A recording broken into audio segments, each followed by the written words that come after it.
Good afternoon, everybody. We're going to talk about now Chapter 4, or Fundamental American Liberties, or Civil Liberties for those that are so inclined. Now, civil liberties are civil rights. Now, generally speaking, we use these terms interchangeably, but for the purposes of this class, we're going to actually give them a separate definition. So for this chapter, civil liberties are individual freedoms that place restrictions on the power of government primarily through the Bill of Rights, and civil rights through citizenship are guaranteed to the people and are protected by the government. Civil liberties are your rights as individuals, and then civil rights are things that you get just by being citizens. That's your basic definition between the two. Now, rights in the original U.S. Constitution. I asked you the question on the discussion board of what the world would look like if we didn't have the Bill of Rights. This is what could possibly have happened.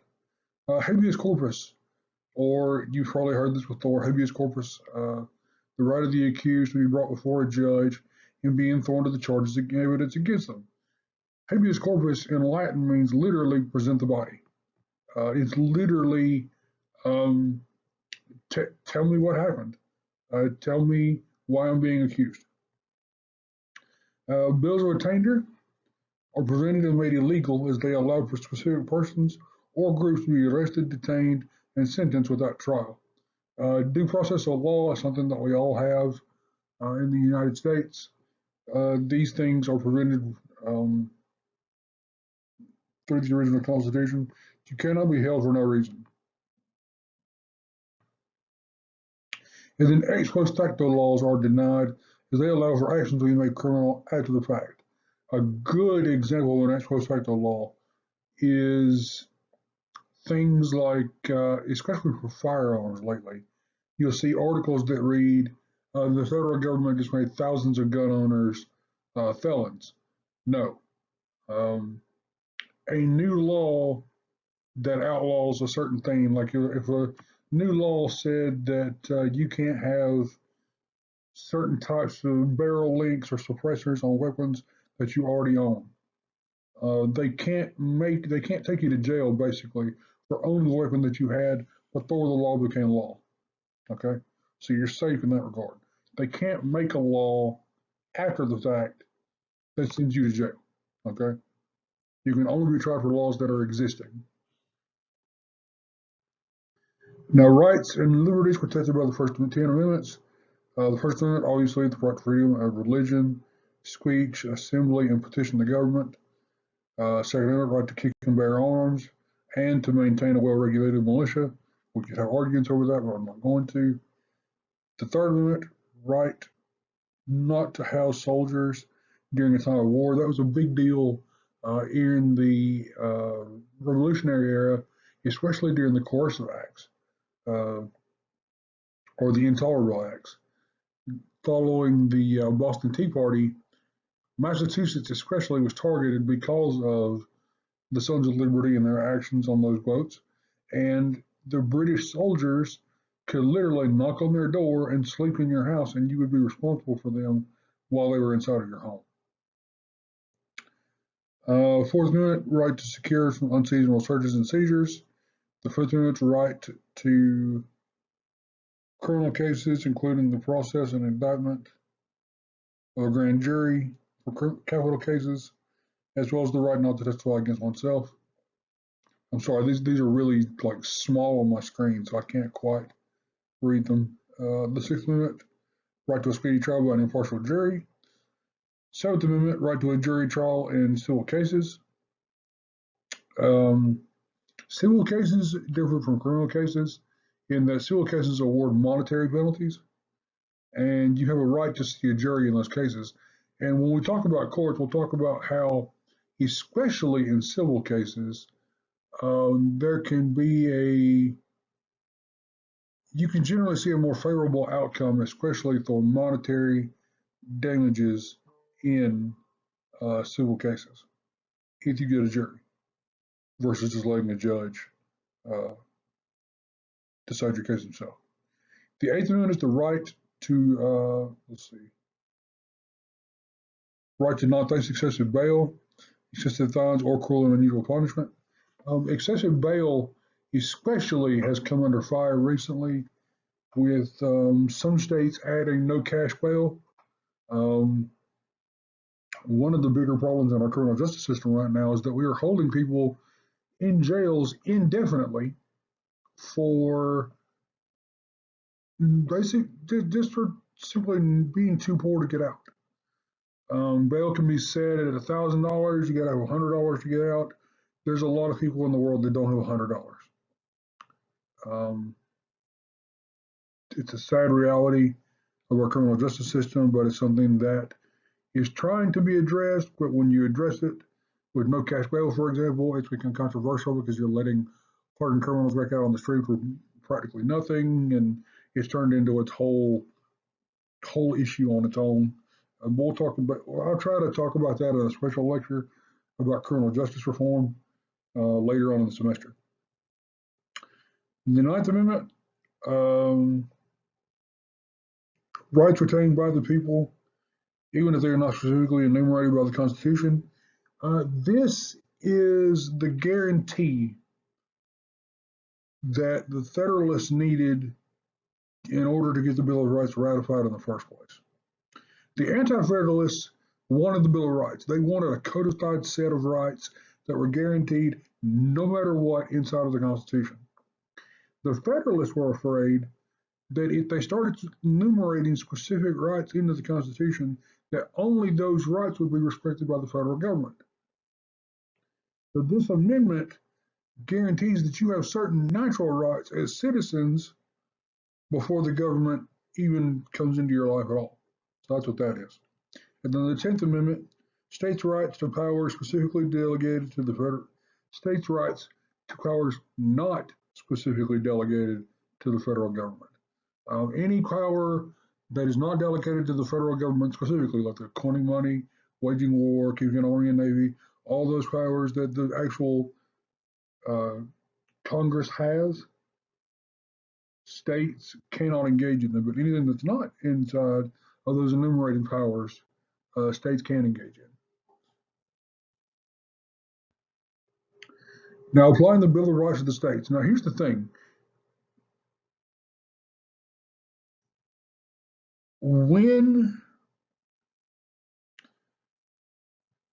When the Bill of Rights gives out a specific right, or when the Constitution gives out a specific right, it is only guaranteed by the federal government itself. It is not necessarily incorporated to the states until there is a court decision or another amendment that actually sends those rights down to the state levels. Um,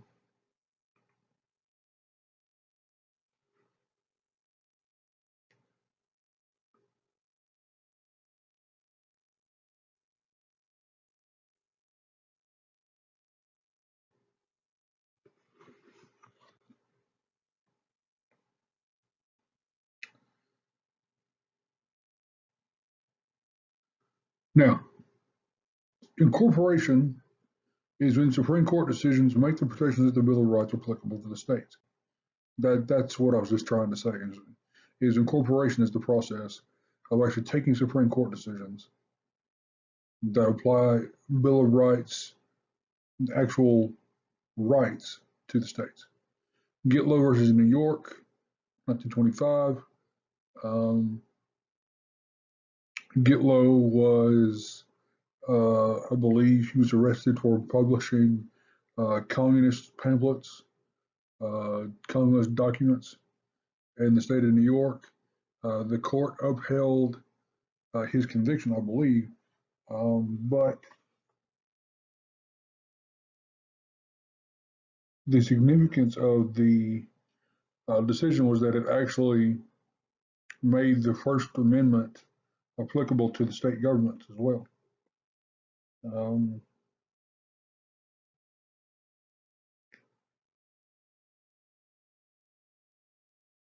and I'm trying to, let's see. Right. Um, this was where, okay, this was specifically where Gitlow was advocating for the violent overthrow of New York's government. And freedom of speech at this time was not necessarily, this was a challenge basically to say that he had the freedom to say that he could violently overthrow the government. But the Supreme Court said that if his actions led to violence, then he could be held criminally accountable. Or if his words could be parlayed into direct criminal violence, then he could actually be punished by the state of New York. And that's how the First Amendment actually applies um, in this particular case. Now, selective incorporation occurs when the Supreme Court applies the Bill of Rights to the states on a case-by-case basis. Um, that's generally going to happen when, like again, in free speech cases, for example, it could be a situation where he's publishing communist manifestos, but he's not necessarily looking for the violent overthrow part. There are certain circumstances where um, the court's not going to apply the same standard of the Bill of Rights to each case based on the circumstances of those cases. Now, the freedom of religion. The Establishment Clause of the First Amendment guarantees that the government shall not create or support an official state church. Um, the Lumen test is a three-pronged rule used by the courts to determine whether the Establishment Clause is violated by an entanglement between the government and religions. The Free Exercise Clause of the First Amendment allows citizens to freely engage in their religious beliefs. Of course, the Scarlet Letter comes into play here. Um, let me think about this for a second because there was a recent Supreme Court case called, I think it's Kennedy v. Brandenburg. And the Brandenburg School District fired Kennedy, an assistant football coach, because he would pray at the 50-yard line after games. And he would, in essence, by his example, compel other students who may not necessarily want to participate in that public prayer into participating. And the question became, does he have a right to practice his First Amendment rights to religion in a school space? And the Supreme Court has actually said, or actually reinstated the coach and potentially thrown the Lemon test into a bit of a tailspin. So the Lemon test may not exist anymore. Um, the tricky part about the Establishment Clause is that it goes both ways. You have the freedom to your religion, but you also have the freedom from religion. So people that say they need to bring prayer back in schools, that's fine if it's voluntary prayer. You cannot have a mandated prayer time. Nobody said that you can't pray in schools. We've only said that the school itself cannot mandate that prayer. That makes sense? So really the school prayer issue is just really it's a non-issue except for you cannot have a dedicated time where students must pray. Does that make sense? Now the freedom of speech is the United States. This is the clear and present danger test. Um, Speech can be regulated if it presents an immediate and urgent danger. This is the yelling fire in a crowded theater argument. And then Brandenburg versus Ohio, the imminent lawless action test, the intent, imminence, and likelihood. Again, we fall back to the other. I'm sorry, I just read it. I can't. The Gitlow decision. Um,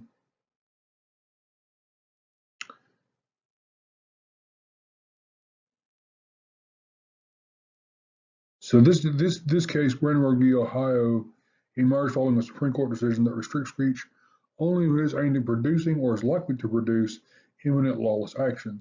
So this is one of those things that I kind of bring back to January 6th, when Senator Ted Cruz is standing in a field in Georgia saying, "This is our 1776." Lauren Boebert the same way. President Trump standing on the ellipse on January 20th or January 6th saying, "We're going to go to the Capitol. We're going to go together. I'll be there with you." That could potentially be an imminent lawless action. That could fail the imminent lawless action test, potentially, or even the clear and present danger test.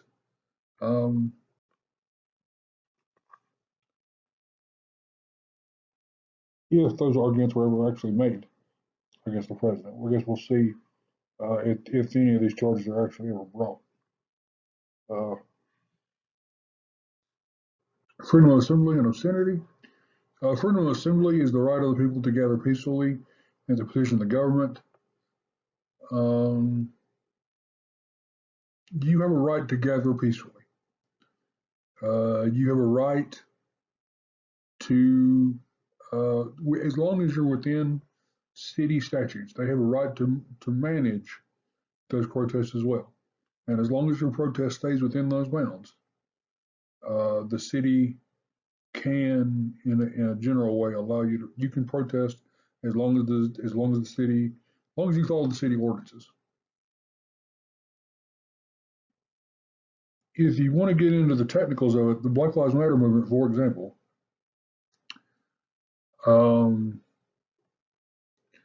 they run into problems when, for example, they're in the middle of protesting and all of a sudden the city mandates a mandatory curfew.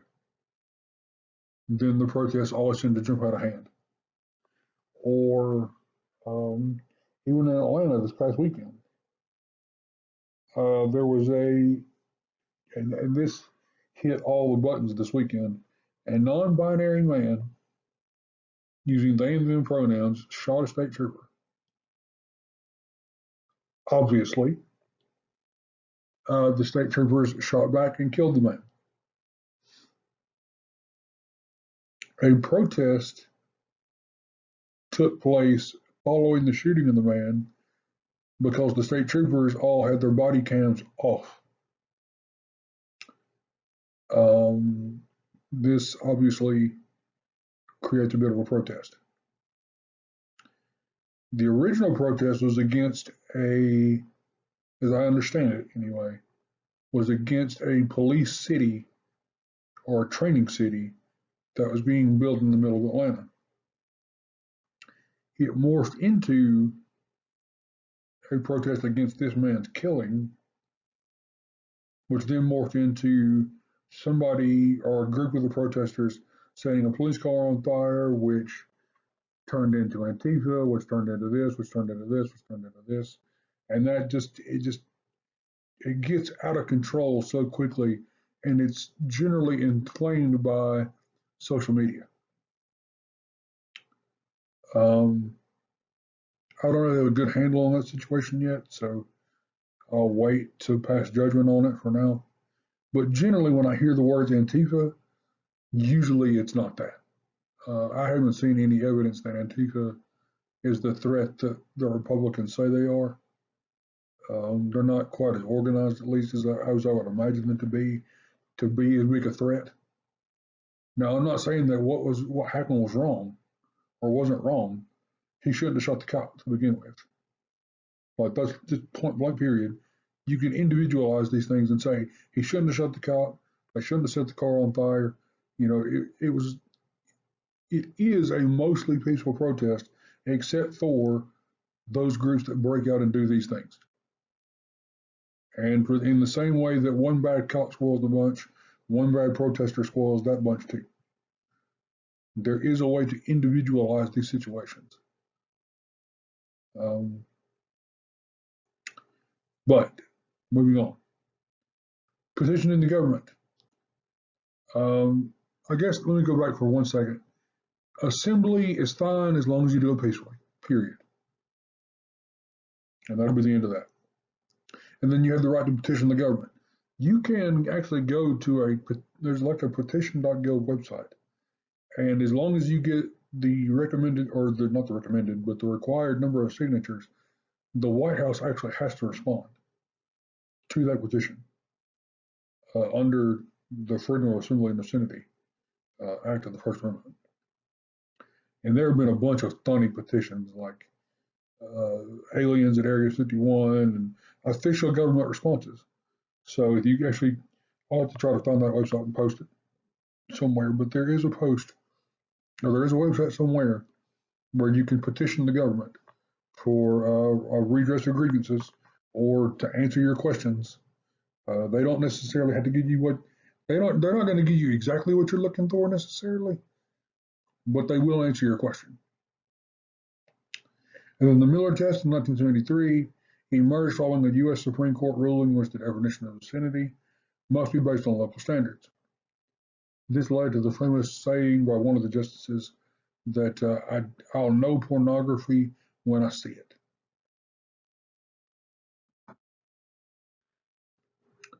Freedom of the press, New York Times versus the United States. This is the Pentagon Papers. The Pentagon Papers trial was a leaked set of documents based upon the reasons we went into Vietnam, the bombing of Cambodia and Laos, potentially illegal actions by the United States in those areas. And the Supreme Court said that the federal government could not stop the New York Times from printing those papers because their claims that there were national security implications were flimsy at best, and that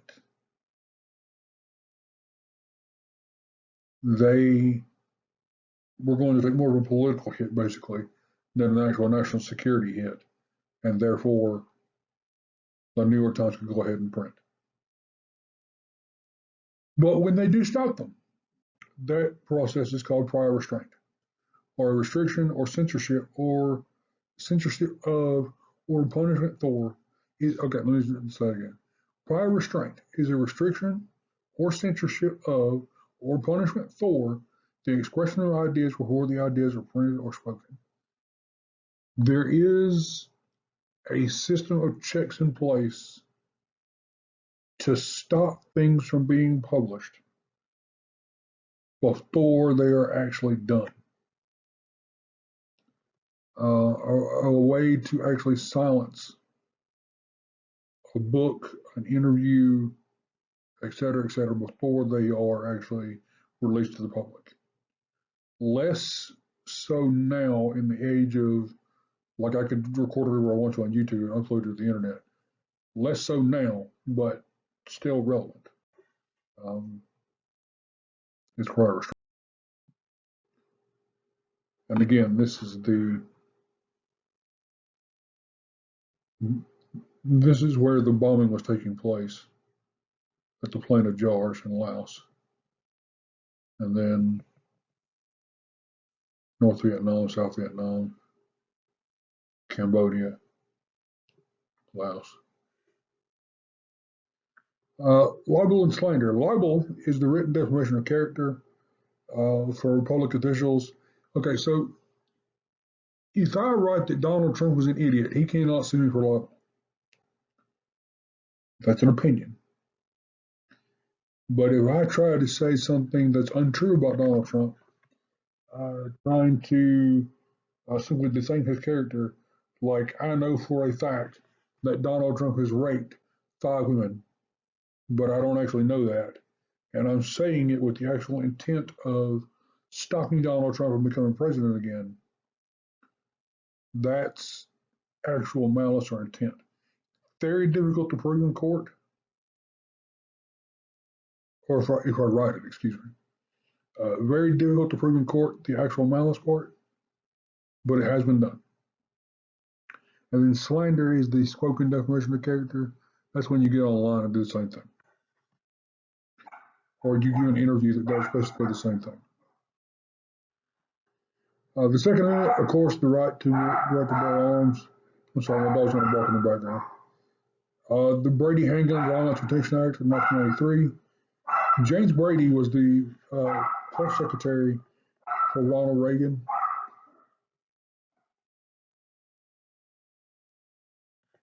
Was the press secretary for Ronald Reagan when Reagan was shot in the 80s.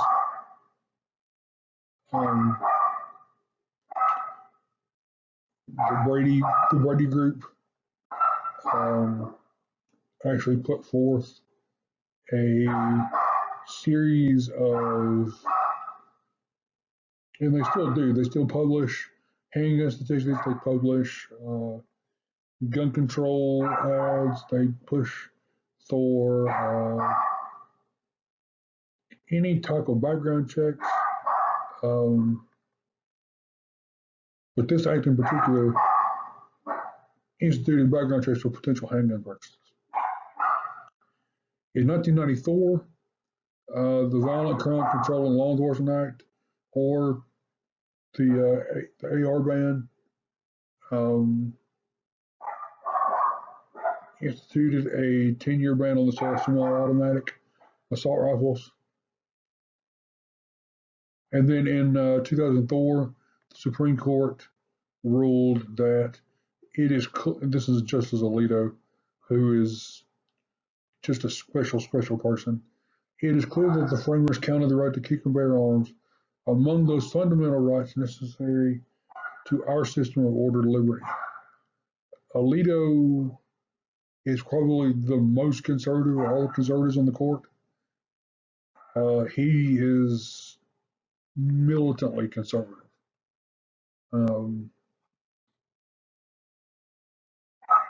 And since that time, and this is just a fact, by the way, since 2004 and the end of the assault weapons ban, we have seen a steady uptick, including, I think there was another shooting just today, and there were several this week.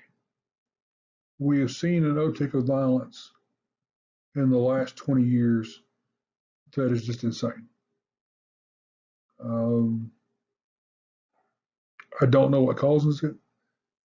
I can't tell you that guns in particular are the reason that they're happening, but I can't tell you that they're not either. So take that with a grain of salt. And then the rights of the accused. The Fifth and 14th Amendments protect Americans with due process of the law, essentially securing their right to a fair trial. The Fifth Amendment gives you the right to due process, and the 14th Amendment makes sure that you can't be denied that due process based on race or gender. The Fourth Amendment protects American citizens from unreasonable searches and seizures, usually requiring a warrant for such activity. Anything that is found without a warrant during an unlawful search cannot be used against you in court. And then that's protected in Matt v. Ohio. And then protection against self-incrimination, Miranda v. Arizona. Your Miranda rights are basically the right to remain silent, the right to an attorney, those things. You don't have to answer the police's questions until you have an attorney present. And that's covered under Gideon versus Wainwright with the right to counsel. And then cruel and unusual punishment, meaning that they can't enforce excessive bail on you and they can't give you excessive fines. Again, I'm sorry for the dog. She's driving me crazy. It's lucky that we got this far without her barking. Cruel and unusual punishment. You can't be given an excessive fine for the crime that you committed, like you can't be given $100,000 bail for petty theft. And you also can't get 10 years in prison for petty theft either. Okay. And then privacy rights. The first, third, fourth, fifth, and 14th Amendments extend the zone of privacy rights and protections. Reproductive rights, in particular, Roe v. Wade. Obviously gone now is Roe.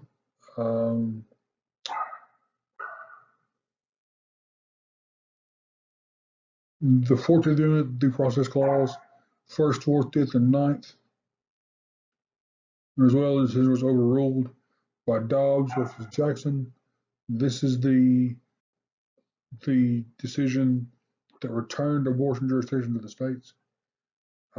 Gay rights, Bowers v. Hardwick and Lawrence v. Texas. The 14th Amendment and the Due Process Clause. And then gay marriage itself, Obergefell versus Hodges. Obergefell is, if I had to guess, is probably the next law that will fall, by the way. The next precedent that will fall in the Supreme Court's docket. I fully expect that we'll lose the right to gay marriage here pretty soon. And then the right to die with Terry Schiavo in 1995. Surprisingly, not a lot of people knew about Terry Schiavo. Terry was on a feeding tube, and they were basically keeping her alive through a feeding tube. And if I remember correctly, the husband wanted to take her off the feeding tube and let her pass. Her parents did not want her to. And so they sued in court, and it became a 10-year thing. And ultimately, Terry Schiavo was allowed to die peacefully because she had, I think ultimately what I remember correct, if I remember this correctly, she ultimately had made the decision when she was still able to say, I want to die. I do not want to exist like this. And ultimately the courts sided with those wishes. That is your lecture on civil liberties. I'll be back soon with a lecture on civil rights. Thank you.